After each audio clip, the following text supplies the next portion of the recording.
Was zum Teufel? Also, nicht beides verstehen, aber ich hätte noch nicht gehört, dass Davonlaufen die Königsdisziplin eines gewalttätigen Frauenschlägers ist. Eine Expertenzeugin, die seitens der Verteidigung Amber Heards aufgerufen wurde, war die Psychologin Dawn Hughes, die von Ambers Anwälten ein paar Mal Dr. Curry genannt wurde. Dr. Curry, in answering that question, were you consulting anything? Dr. Hughes. Dr. Hughes, I'm so sorry. Dr. Hughes, were you consulting anything? Dr. Curry's here, I guess, as well. That's quite confusing. Zu Dr. Curry mache ich vielleicht ein separates Video, das ihr Amber Heards Charakter ziemlich gut durchschaudert. Interessant ist einfach zu sehen, wie zwei Experten desselben Gebiets eine so unterschiedliche Meinung haben können. Zurück zu Dr. Hughes. Diese sprach sich eindeutig für Amber aus und meinte anfangs, Johnny Depp sei das Gewaltmonopol in der Beziehung. Im Vergleich zu Dr. Currys Aussage ist bei Dr. Hughes eine starke Voreingenommenheit im Bezug der Geschlechter rauszuhören, was untypisch ist bei einer Expertenmeinung, die eine objektive Beurteilung präsentieren soll. Wegen dieser unseriösen Voreingenommenheit und einer Falschaussage über die Tatsache, dass Amber eine Vergangenheit als Täterin häuslicher Gewalt habe, wurde sie von Depps Anwälten scharf zur Rede gestellt. An diesem Punkt will ich Dr. Hughes auf keinen Fall Inkompetenz zuschreiben. Ich bin ganz ehrlich der Meinung, dass sie sehr halbherzig auf diesen Prozess vorbereitet wurde und ihr von Anfang an nicht bewusst war, wie erdrückend einige Beweise seitens des Klägers sind. Das kann man ganz klar dann erkennen, wie sie jedes Mal aus ihren Notizen ablesen wollte. Hätte Dr. Curry mit Notizen so herumhantiert, wäre Amber Heards Anwalt Benjamin Rottenborn auf die Barrikaden gegangen. No, God! No, God, please, no! No! No! No!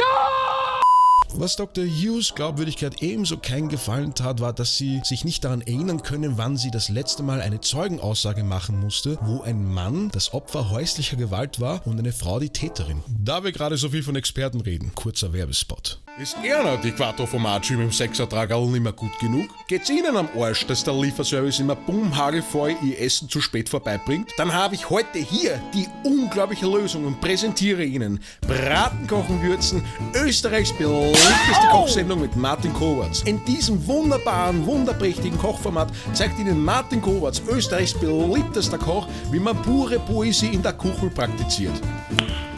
Nice. Schauen Sie mal, wie unglaublich sein Content ist.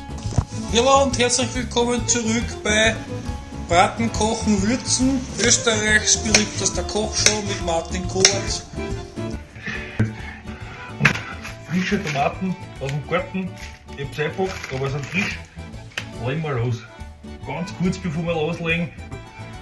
Ja, das Fenster da ist auch rein. Gehen wir's an. So, ist die schon auf der Baustelle. Zack, wunderschön. Eine rausnehmen, auf die Wand hauen, ziemlich unüberlegen. Jetzt dreht sich die Spreu vom Heu, wie sagt man? Jetzt dreht sich die Vergessen Sie die Lieferando-App, bestellen Sie noch heute bei HelloFresh und kochen's Martins Gerichte nach. Die Gerichte sind so super, mit die verfickte Scheiße! Die Gerichte sind so super, mit den Werbeeinnahmen kaufe ich mir direkt ein zweites Handy, um mehrere Gerichte gleichzeitig nachkochen zu können. alle Rezepte wie immer nachzulesen auf www.bratenkochenwürzen Österreichs beliebtester Kochshow mit martinkovacs.at. Danke fürs Einschalten.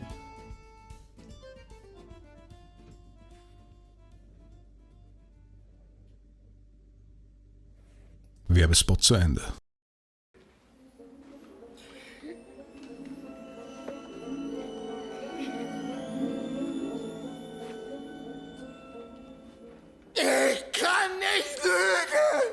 Jeder, der sich Amber Heards Zeugenaussage zu Gemüte führt und nur ein kleines bisschen Menschenkenntnis besitzt, erkennt ziemlich schnell, dass hier irgendetwas nicht stimmt. Die Art und Weise, wie sie sich präsentiert, ihre Mimik, ihr Tonfall, ihre Wortwahl, da erkennt man doch auf Anhieb, dass das Ganze für sie nichts anderes ist als ein kleines Theaterstück, in dem sie gerade eine Rolle spielt. Das Problem an Amber Heard ist, dass sie einfach eine grottenschlechte Schauspielerin ist. My dog stepped on a bee. You thunder against me! My yard's full of debris.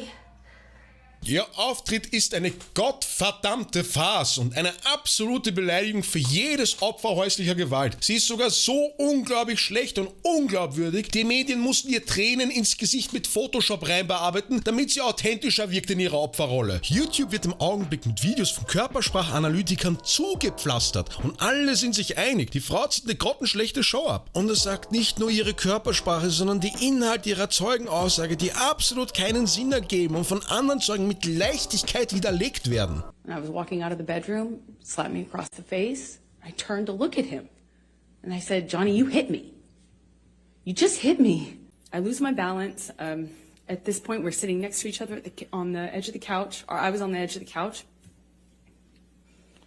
I was just sitting there on this carpet, looking at the dirty carpet, wondering how I wound up on this carpet and why I never noticed that the carpet was so filthy before, and I just didn't know what else to do. I didn't know what to say.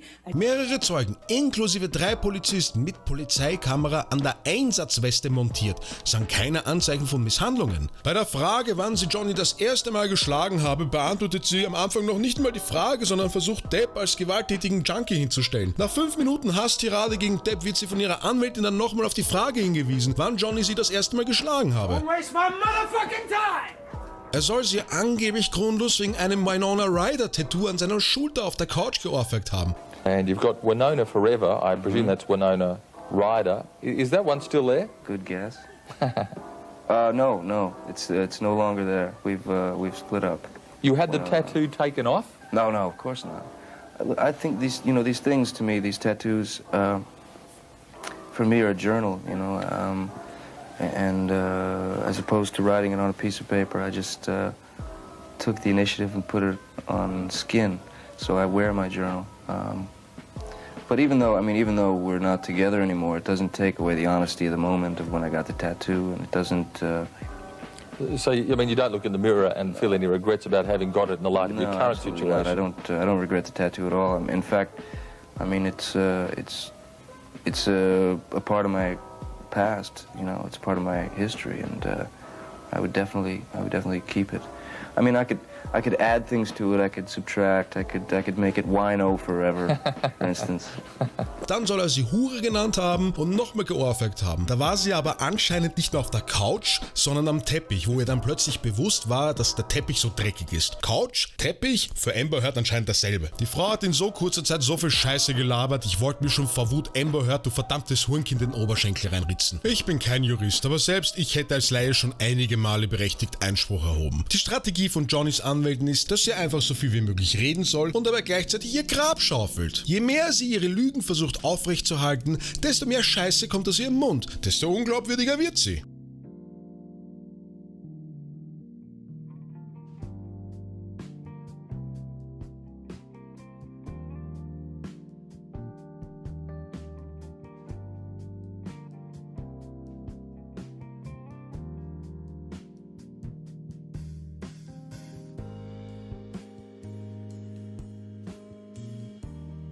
Basically, I didn't want him to find out online that I had or was about to file, or I had already filed for divorce. I wanted him to know verbally. So I was trying to reach him through a third party to tell him. When I say reach, I'm specifically saying I would like him to know information coming from me or coming from Jerry, from me, so that he finds out about the divorce filing or my intention to do so from some other source other than TMZ, which was alerted.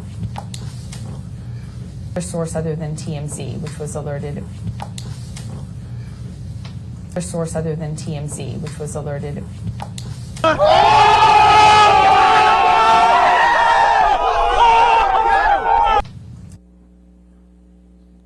You slipped up there, didn't you, Miss Heard? You let it slip out that TMZ had been alerted to your filing of the domestic violence restraining order, didn't you? I disagree. That's not what I'm talking about. TMZ is the same outlet that you released the video of Mr. Depp attacking the kitchen cabinets the day before this deposition was taken, wasn't it? I didn't do that. I don't TMZ know how owns to do that. the copyright to that video now, doesn't it? I have no idea what TMZ Did they pay you for that? I never got paid for it because I had nothing to do with that. So TMZ was just lucky in getting the inside scoop to your divorce from Mr. Depp, huh? I have no idea. That's not my area of expertise. I wouldn't even know how to do that. And also, what does that get me? If I wanted to leak things about Johnny, I could have done that in a much more successful way, in a bigger way, for years. Not when you were extorting him for $7 million. I got a fraction of what I was entitled to in the state of California, by the way.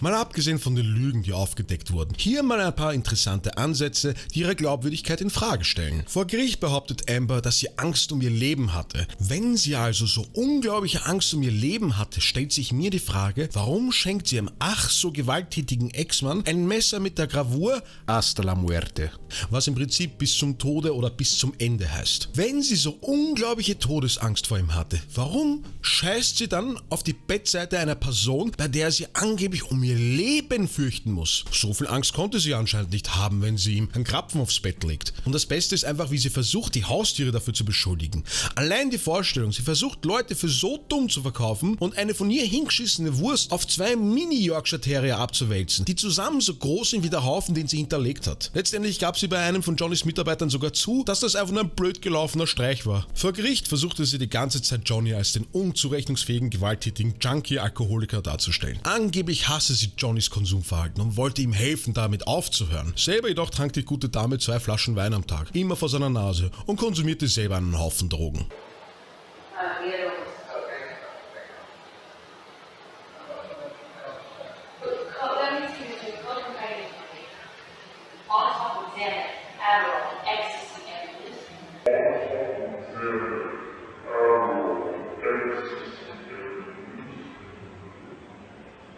Dass Johnny Depp mit Drogen wie Kokain per Du ist, verleugnet er ja selber nicht. Aber sie stellt sich allen Ernstes dahin als das bravste und höchste aller Wesen, zeigt mit dem Finger auf ihn und betont, was für ein unglaublicher Junkie er doch nicht ist, obwohl sich ihre Nasenschleimhäute schon lange vom Kokainkonsum verabschiedet haben. I realize that he's just probably really high. Your original idea was to have a rehearsal dinner with your husband, the drug addict, the monster, and then do drugs with your girlfriends on the island after your rehearsal dinner. I realize that's what the email suggests, but that wasn't No, a it's plan. not what it suggests, Ms. Heard. It's what you said in that email. Right.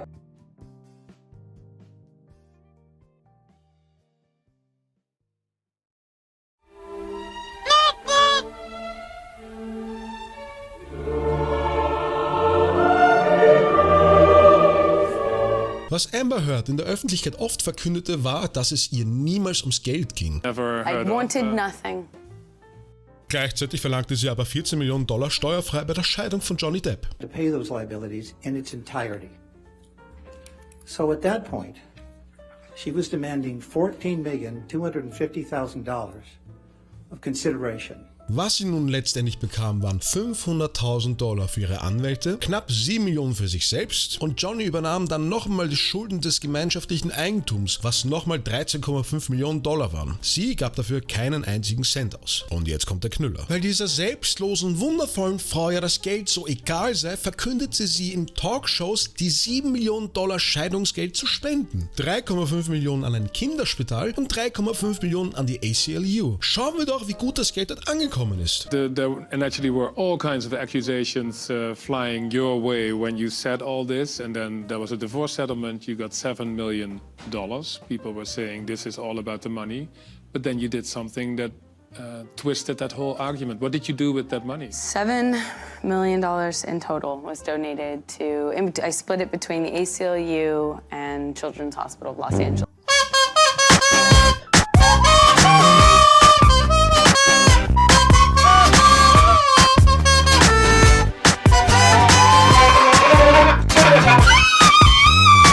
More power to you, because that's something that I've never heard of. I wanted nothing. Well, Emma, are you happy? Yes. Okay, I'm happy to hear that. Yeah. I am.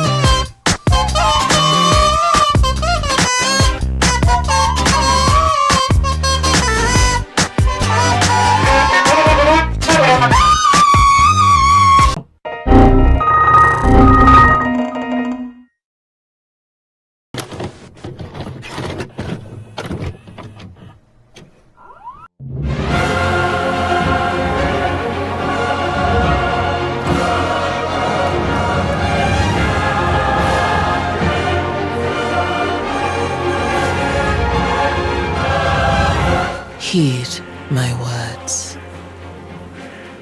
I am Camille Vasquez, blade of Johnny Depp.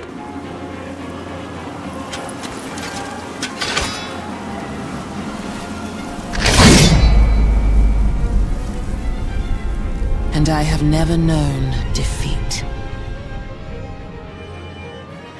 And you say this because you, quote, wanted nothing, end quote. That is correct. But you hadn't donated your entire $7 million settlement to charity at that point, had you? That's incorrect. Sitting here today, Ms. Heard, you still haven't donated the $7 million divorce settlement to charity. Isn't that right? Incorrect. I pledged the entirety of the settlement, $7 million to charity, and I intend to fulfill those obligations. Ms. Heard, that's not my question. Please, What was try your to answer question? my question. Sitting here today, you have not donated the $7 million, donated, not pledged, donated the $7 million divorce settlement to charity. I use pledge and donation synonymous with one another. But I don't. Ms. Heard, I don't use it synonymously. That's how donations are paid. Ms. Heard, respectfully, that's not my question. As of today, you have not paid $3.5 million of your own money to the ACLU. Yes or no? I have not yet. And as of today, you have not paid $3.5 million of your own money to the Children's Hospital of Los Angeles, correct? I have not yet. Johnny sued me. So as of today, you have not donated, paid $7 million of your divorce settlement to charity, right? I have not been able to fulfill those obligations yet. Was zum Teufel?